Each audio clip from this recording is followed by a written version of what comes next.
New Orleans has Katrina, Florida has Andrew, and New Jersey has Sandy. But the most infamous hurricane in New England simply goes by 38. The forecast called for out to sea, but instead a ferocious Category 3 hurricane plowed into New England with a forward speed of 50 miles per hour, bringing destruction not seen in over a century or since. They ended up here, they died in there. We met Stephen Long, author of 38, the hurricane that transformed New England, at Harvard Pond in Petersham.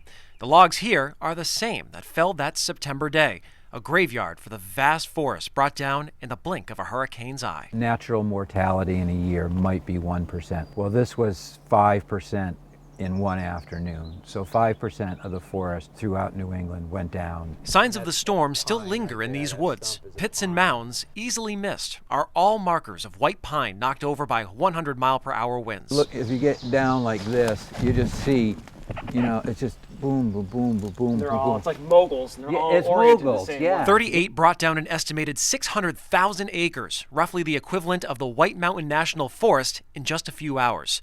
In fact, what we have today rose from the ashes of the storm. So this hurricane completely changed the type of forest that was living here. Utterly changed the forest. There are even more trees now, and twice as many people living among them. Long says inland areas are more vulnerable than ever. It'll be even more devastating than 38 was, and 38 was the single most devastating weather event that New England has ever experienced.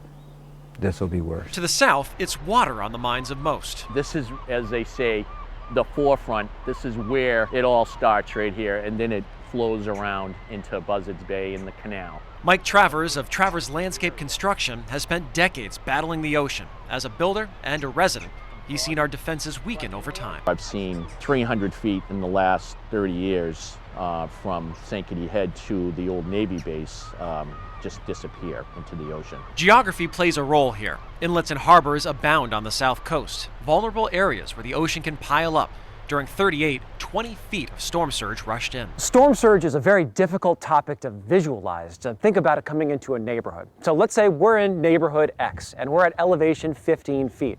Normally, a very safe place to be. But you have a powerful major hurricane coming in, a storm surge of 15 feet above the normal water level. Now that water is coming in where my feet stand. But maybe it's a worst case scenario, like in 38. It hits at high tide.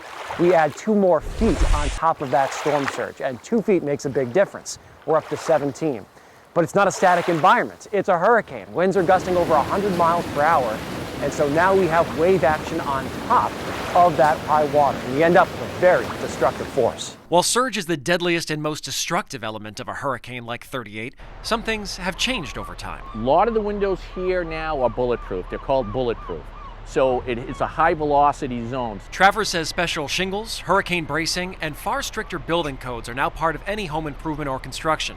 Floodgates and armor have been added because of the risk. Ocean life is not easy. When you want to do something near the water down here, you better have the money and you better have a very good lawyer. At the same time, populations have boomed near the coast. Many towns have seen 200% to 600% increases.